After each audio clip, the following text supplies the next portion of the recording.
So, what are the Mariners up to right now? Colby, hit it.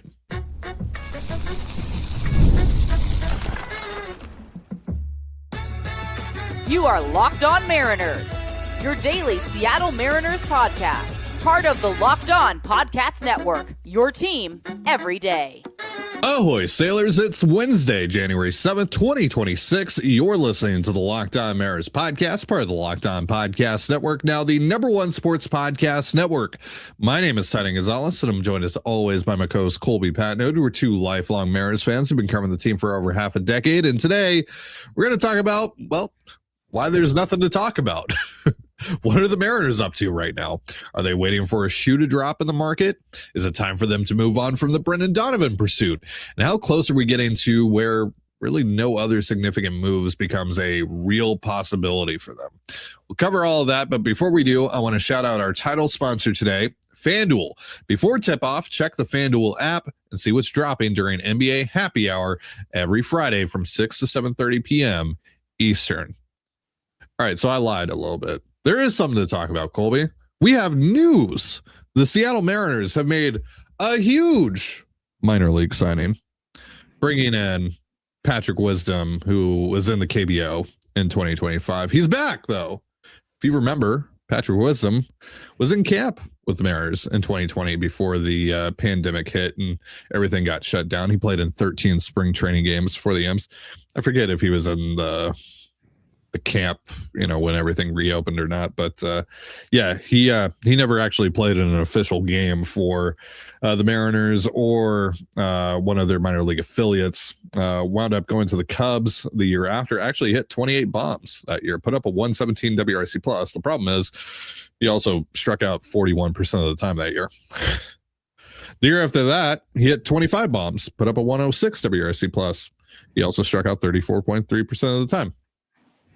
And the KBO this past year, he hit 35 bombs, which that makes sense. You got a guy that has a ton of power. He goes over to the KBO. He's probably going to mash. He slashed 236, 321, 535 in the KBO, 126 WRC plus, and put up a career low 29.2% K rate. Also a career high 10.7% walk rate. So there you go. It's all jokes aside, it's org depth, but we're starved for news, so any little morsel of Seattle Mariners and breaking. And by the way, this news comes from our friend Arm Layton of Just Baseball. I forgot to mention that, so shout out to Arm for getting the news out there. But I'll take it, because again, there's nothing else to talk about right now with the Mariners. Like there aren't even any rumors, and we will get into that over the course of this episode. But Yeah. You got to make AAA Tacoma fun too. And right now, I don't know who's on that roster because it seems pretty. Did Patrick Wisdom hit 50 bombs on the PCL? I don't know. Maybe. Look, obviously this is just a warm body who might be able to play third if everything goes horribly wrong for you at some point this year. So that's all it is. It's a depth move. You're just trying to fill out your AAA roster with somebody who might come up to the big league level and give you something, even if it's only for a couple days. He might run into one and give you a nice home run. It's the Rowdy Tellez idea. It's the same thing. And you hope that you don't need to be in that situation. And unfortunately for the Mariners, because of the offseason they had last year, they kind of were forced to be in a situation where they needed Rowdy Tellez way more than they should have. And so Wisdom is kind of that similar. It's an insurance policy. It's not much of one, but whatever. It's a warm body with some major league time, understands the game, understands who he is as a player. And, he's a right-handed hitter who can stand at third base, and that's pretty much it. But he's AAA depth, and you hope you don't end up needing him. But right now the Mariners are pretty thin at third base options. So you might as well bring this guy in, give him spring training, and see what happens. So, nothing too exciting, but it is a new name. And for all of you who say the Mariners have lost touch with, bringing over players from the Asian leagues, well, boom, Patrick Wisdom. Boom. You looking for this? Boom. Oh, they didn't sign anybody from the KBO. Oh, they didn't sign anybody from what is the Japanese league called again? The MPB. There you go. Oh, Yeah, well, guess what? They just did. Boom. right. Who needs Munetaka Murakami or Kazuma Okamoto when you can have Patrick Chris Wisdom? Flexen and Patrick Wisdom. Mm-hmm. Right. That's right. That's right. So, on a much larger scale here, though, Colby, what do you think the Mariners are up to right now? Because we haven't heard anything. There haven't been any rumors about them. There have been like Mariners adjacent rumors, like the Pirates are apparently interested in Eugenio Suarez. The Cubs are apparently talking to teams about Nico Horner. I would assume that the Mariners are one of those teams that have talked to the Cubs about Nico Horner, but we haven't actually heard that specifically. Yeah. I think you can take that to the bank, though. Yeah. But right now, yeah, it's just a lot of assumptions being made. So if you had to guess, like, are the Mariners just like, have they put their offers out to the Cardinals for Brendan Donovan and the Diamondbacks for Ketel Marte and the Cubs for Nico Horner? And, they've made a free agent offer to Eugenio Suarez, and now they're just like chilling? Or do you think maybe they're like waiting for some other shoe to drop in the market? Like, what do you think's happening right now? Look, the team needs to be better. I understand that. And obviously, because they're not going to be big spenders in free agency, we know this. They kind of have to wait. That this is the problem when you're so reliant on the trade market, is that you kind of have to wait for there to be movement on anything. You can't just magically force the Cardinals to come to their senses and be like, oh, you know what? Brendan Donovan's not a star player by any stretch. We need to be realistic about what we can get for him. You can't force the other team to accept your deal. So you kind of have to sit there and wait, and you hope that when everything stops, when the music stops, you're not standing there without a chair. Again, that's the problem with being a trade-only type of team. You have to be willing to dive into free agency, and so far we have no reason to suspect that the Mariners are willing to do that. If that's the market you're going to play, that's fine, but you have to actually push deals through, across the finish line. And when there's no deadline, like there is in the summer, that can take some time, and you end up with these long dead periods. But again, we should, like we talked about probably a few days ago, if that even. The Mariners have gotten quite a few deals done in January leading up to spring training. Just that 2024, or 23 into 24 offseason alone, they added like 6 guys to their 26 man and in a 5 weeks of January and February. So I think they're probably working, but I think they're mostly like, hey, we kind of have what we have, and it's out there, and we want somebody to accept. And again, like, I get why that would be the case on the bat front, but you still need a bullpen arm. You could still use some starting pitching depth. Like, there are still other moves you could be making in the meantime. So I'm not quite sure what the holdup is on that end. Maybe money's tighter than we thought it was. I don't know. That brings me back to a question that I asked a couple weeks ago. Because again, at the winter meetings, Jerry outright said, like, we want to add another reliever. And he specifically mentioned, free agent veteran types. A lot of guys have flown off the market since he said that. I wonder if maybe it got down to an either or situation with Rob Refsnyder and that extra bullpen arm. It was like, we can do one of these things, but not both. And they chose Refsnyder. Because like making any money that can help you. There's so many relievers that have gone off the board that made sense for them, that got very reasonable contracts, that got roughly around the same money that they gave Refsnyder. Ron Armstrong is a guy that immediately comes to mind in that regard. And like, there's still like some guys out there, and we've talked about that. We've talked about like the Michael Kopechs and guys like that, but they're they're very limited options now relative to, what the market was looking like when Jerry said that back in December. And we just haven't heard anything since then about it. Or it could simply be that the Mariners feel very good that they can acquire a reliever on the trade market that they're going to like. And so right now they're focusing on the bat, and it's like, look, we can always get to the reliever. Like Gregory Santos was the last piece of that offseason, and that happened in February. Like, there are going to be other Gregory Santos opportunities out there. The Mariners feel pretty confident they can get one of those guys, then I guess it would make sense to kind of put that on the back burner. But Sure. while you're just sitting here waiting for the bat, like if you're not in on more guys than we think you're in on, there's no reason not to be more involved in the reliever market and try and get something done on that end right now. And it's just hard to envision that they're in on like a secret player, a player that, you and I haven't been able to identify. Just we've, been left to our own devices and so much time here in between moves that I feel like we've covered everyone. We've covered every possibility, but we'll see. And it hasn't, the Mariners haven't really surprised us much over the last couple of years. They used to, like the Jesse Winker thing kind of came out of nowhere for us. Gregory Santos came out of nowhere for us, but for the most part, the guys that they've acquired, they've been like the obvious fits, I guess guys like that we've heard they liked in the past, etc. Yeah. I guess like Teo was kind of out of nowhere, but we had talked about Teo, you and I. That happened pretty early in the offseason, though. I feel like if it had been mid-January, we would have talked about him as a possibility at some point. Yeah. So, like I guess Justin Turner kind of, but that deadline deal, like whatever. But typically the players the Mariners end up acquiring are players that we had heard Blanco, at some it's point. Randy Arozarena, right. It's Josh Naylor. It's Gino again. Like all those guys made sense, and we had talked about them. Winker's kind of the one that stands. Robbie Ray, but that's a free agent signing. So So it's hard to buy the idea. This is all to say that it's hard to buy the idea that they're in on other players that are not, Brendan Donovan, Ketel Marte, Nico Horner, etc.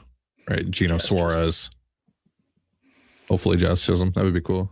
So we'll continue this discussion and just kind of talk about now, like, should they pivot from the Brendan Donovan situation, or when is the appropriate time to pivot away from that if it doesn't seem like anything is moving forward on that front? We'll go over that in just a moment. But first, a reminder, this episode of the Locked On Mariners podcast is brought to you by Rocket Money. Let's be real. Managing your finances can feel overwhelming between subscriptions you forgot about, bills that keep going up, and trying to figure out where all your money actually goes each month. It's easy to feel like you're losing control. And who has time to track every transaction or hunt down hidden fees? That's where Rocket Money comes in, the personal finance app that helps you take control. It finds and cancels your unwanted subscriptions, monitors your spending, and helps lower your bills so you can grow your savings. I love how it tracks all my subscriptions and lets me cancel them right in the app with just a few taps. You can set budgets and goals, get personalized insights, and receive real-time alerts for large transactions, upcoming bills, and low balances. It even consolidates your checking, savings, loans, and investments into a single dashboard so you can get a clear view of your entire financial picture. Let Rocket Money help you reach your financial goals faster. Join at rocketmoney.com/locked-on. That's rocketmoney.com/LOCKEDON. rocketmoney.com/locked-on.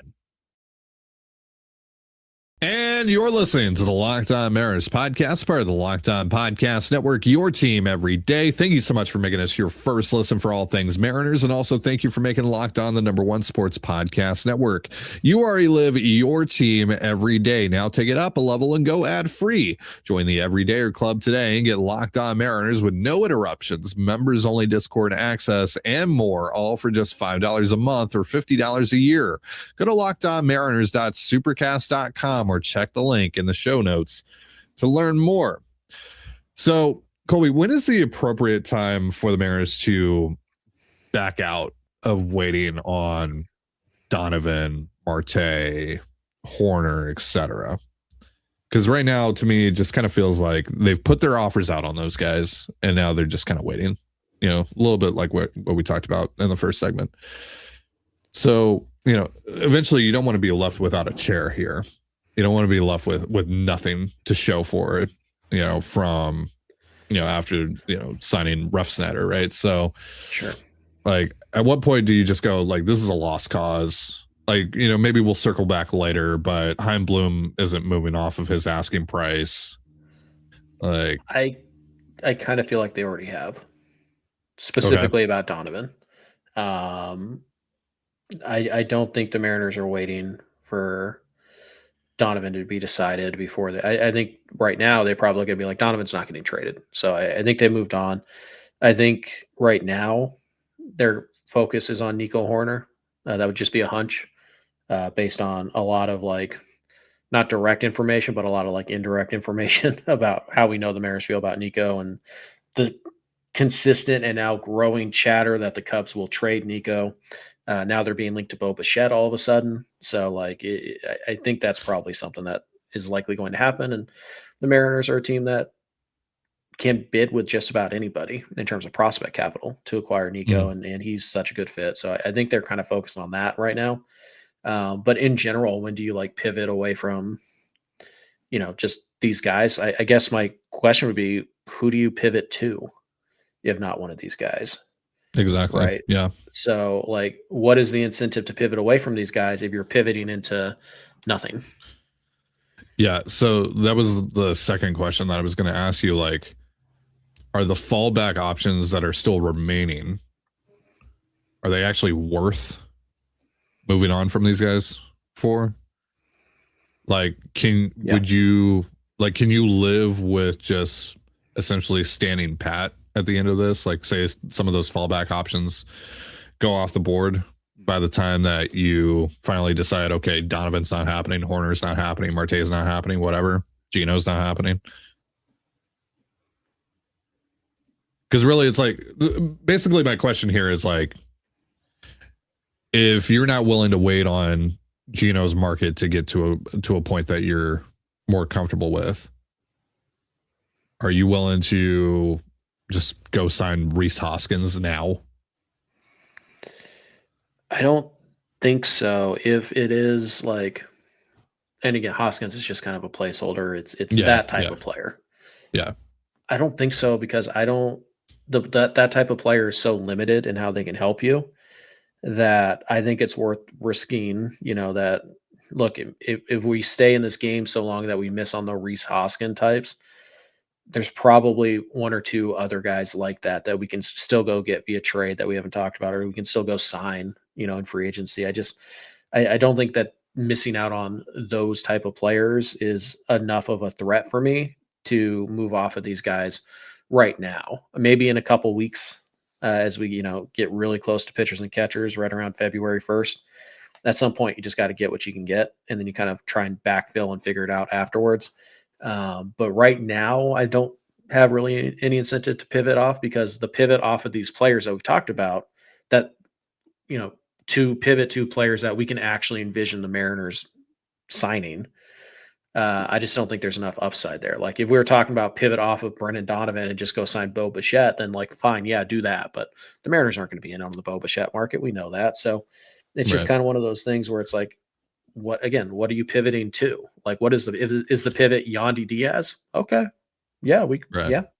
I'd be interested in that. If the pivot is, Rhys Hoskins, is like, I'd probably stay over here a little bit longer and just risk losing a Hoskins type or a Yoan Moncada type, because the upside is still better if I stay over here. So it's kind of one of those things like, how long do you stay in those markets? How long before you just settle and get what you can? That's kind of the big question of the offseason now that we've crossed that event horizon of we're closer to pitchers and catchers, or we're closer to opening day than we are to the end of the 2025 season. We kind of have to start making those moves now, and we have to start accepting the market for what it is.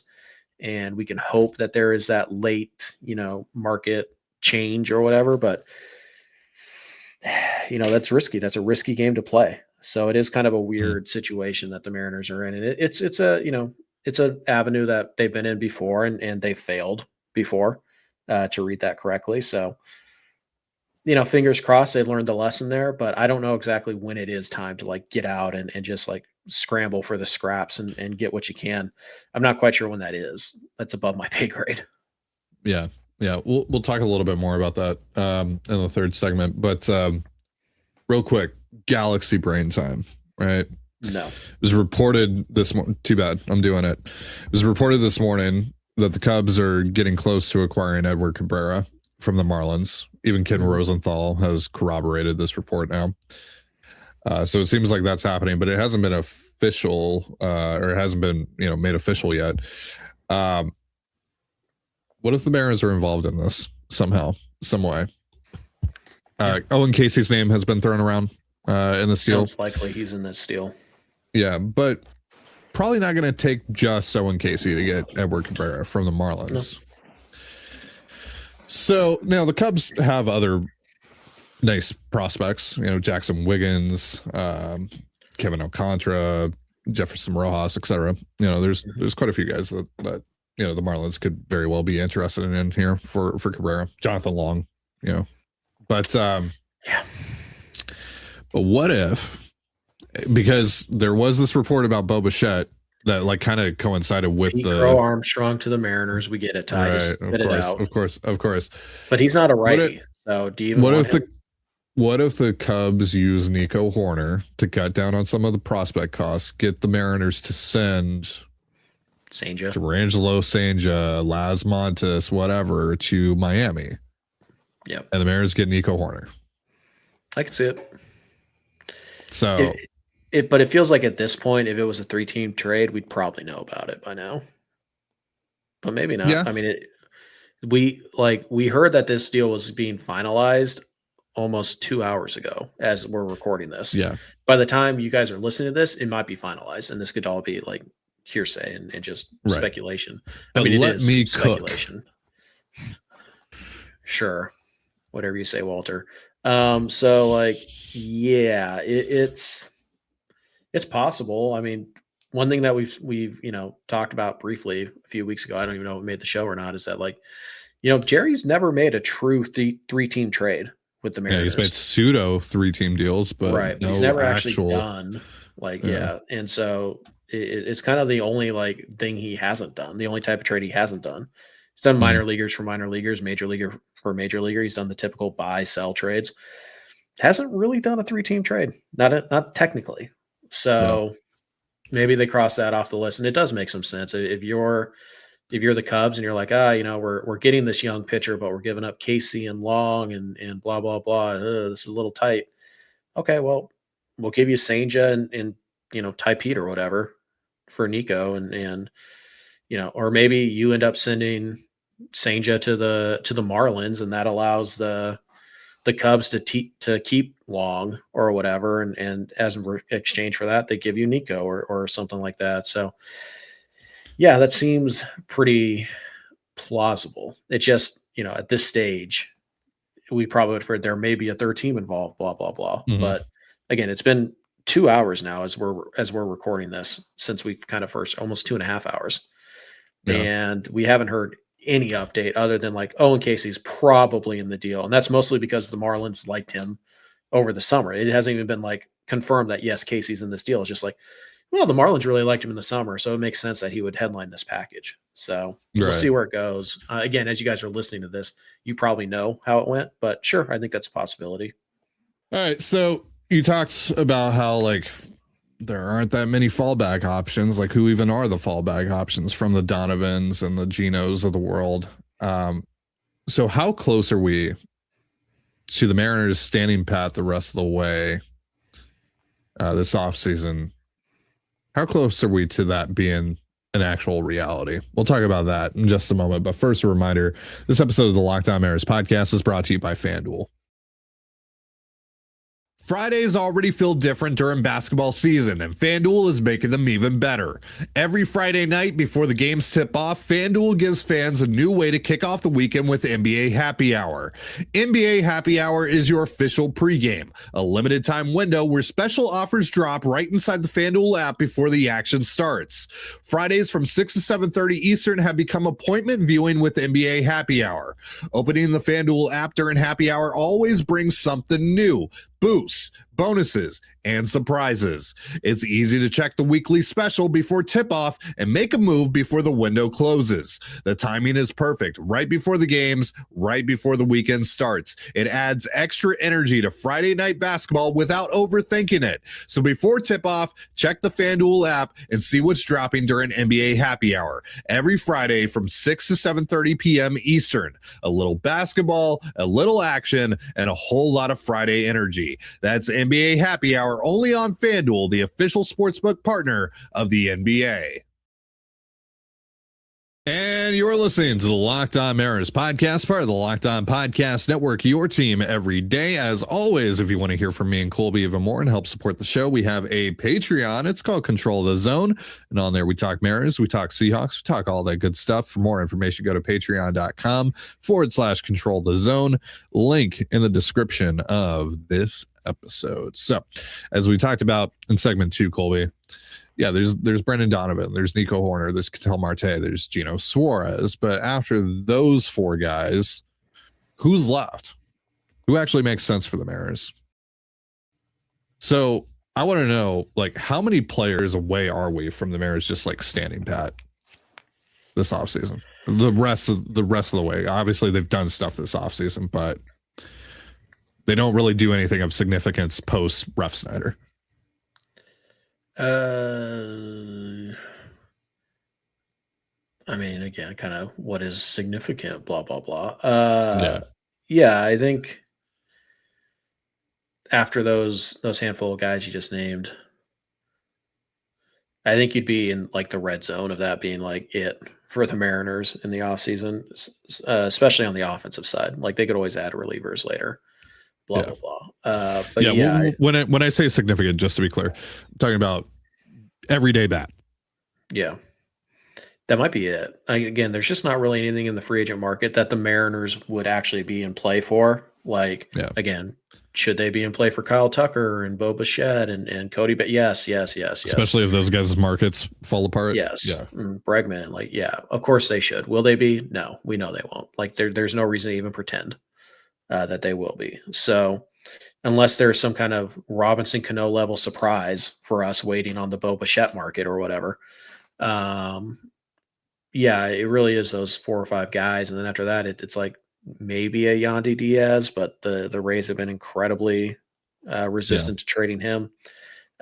So yeah, I think if over the next week or 2, Gino goes off the board and like there's no movement on the Donovan front and maybe Bichette signs elsewhere and Nico's not really available anymore, blah, blah, blah. Then yeah, at that point, I think there's a pretty good possibility that the Mariners will just look at it and be like, I mean, like we talked about in the last segment, is Moncada really worth not just rolling with Emerson? And maybe, I mean, I'm not saying he's not, but will the Mariners view that way? I don't know. So yeah, it's a little tough to say. I can't imagine them going into the season with like $10 million, $15 million, which is about what they have right now, $15-ish million. With that just like not being touched and be like, oh, we're going to save it for the deadline. It's like, you're not going to spend $15 million at the deadline. No. So, I mean, you added the 2 best bats at the deadline this past, like 8. Yeah. This past season. And you added like $8 to $10 million. Yeah. So it's just one of those things where it's like, I think once those guys fly off the board, you can start to have like real conversations about like, is this actually an upgrade over what we're planning to roll out there right now? Like, is Moncada an upgrade over Emerson? I mean, probably production wise, but also Moncada hasn't played in 100 games in like 3-4 years now. So, is Rengifo really that much safer than Cole Young? I don't know. I mean, maybe they still go get a guy like that just as depth, but like in terms of adding somebody who will definitely be in the opening day lineup and be like the regular at a position, I would say after those guys leave the market, I would say the odds of them adding that significant of a piece in terms of like an everyday player are, the odds of them not doing that, they would be inside like the 10-yard line. It'd take kind of a mixed metaphor here. It'd take kind of a Hail Mary for them to actually score that big time bat they're looking for if those guys go off the board and you don't land one of them. Well, and I don't foresee them taking on, bringing in one of these like fringe type of dudes, like the Rengifos of the world or even the Moncadas of the world, when, they want to try and give as much runway as possible to Cole Young and Colt Emerson. Like, would they do it for Brendan Donovan? Sure. Would they do it for Nico Hoerner? Sure. Mm-hmm. But, for someone, as low tier as like a Moncada or a Rengifo who's an even lower tier than Moncada, like probably not. Like maybe as a bench bat, like maybe Rengifo's a bench bat like them. Rengifo still makes sense as a bench bat. Like do they like Castro. him? But then we get to the point though where it's like, do we like Luis Rengifo $3 million more than we like Leo Rivas? Probably not. They should say yes, but probably not. But again, like you're not going to spend the money, so why does it matter? Like you can't be like, oh, money's tight, we might need that $3 million. Like, no, you won't. No, you won't.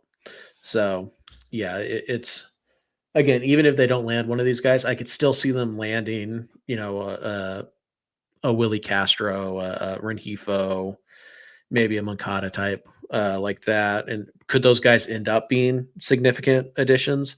Sure, it's possible. They've had stretches in their careers where they have been, everyday guys and certainly valuable pieces. And they all kind of fit still on the roster as kind of ultra utility guys. I mean, Moncada's probably more of a full-time DH, but Castro and Rengifo still fit as like those big-time utility options. So, yeah, I could still see them doing that even if they whiff on these guys. But in terms of like, hey, they added a guy who's going to hit in the top 5 or 6 of your lineup every day.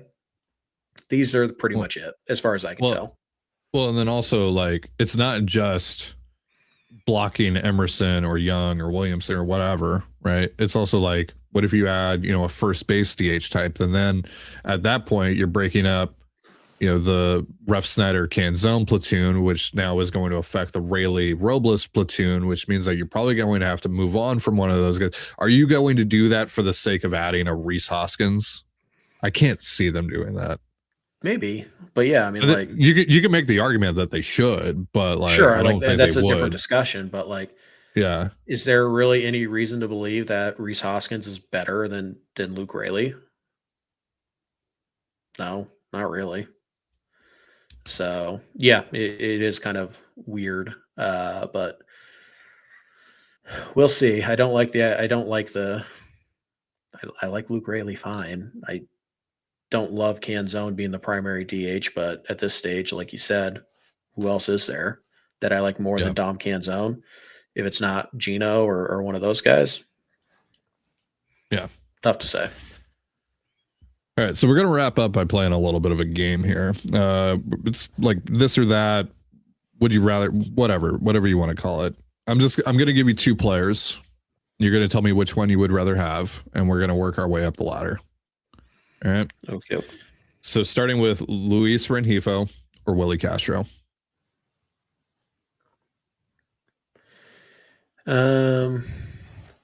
Willi Castro. Okay. Willi Castro or Yohan Moncada.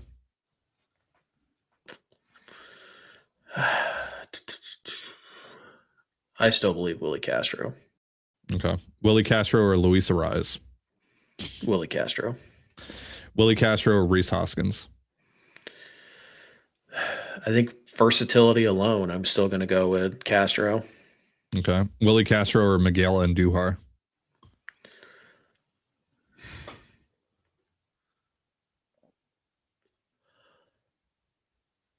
Andujar, I think. Okay. Miguel Andujar or Royce Lewis. I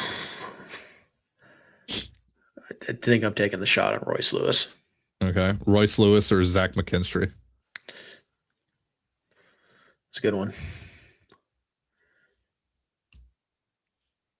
I don't know how much I buy McKinstry last year. Yeah. That's kind of the problem. But Royce Lewis hasn't been good in a couple of years. So I guess McKinstry. Yeah. Okay. McKinstry can also play some shortstop, corner outfield. A little more versatile, healthier. Yeah. Yeah. All right. Zach McKinstry or Alec Bohm.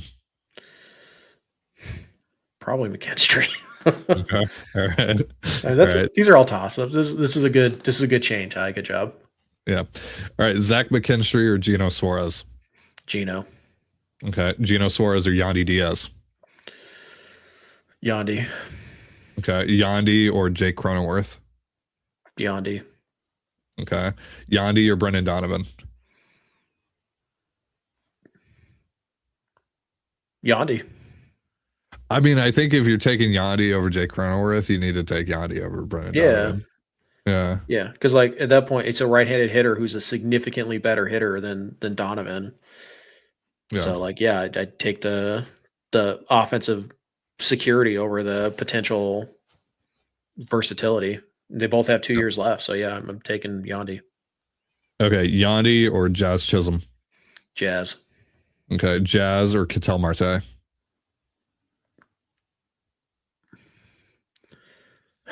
Factoring in trade cost. Mm.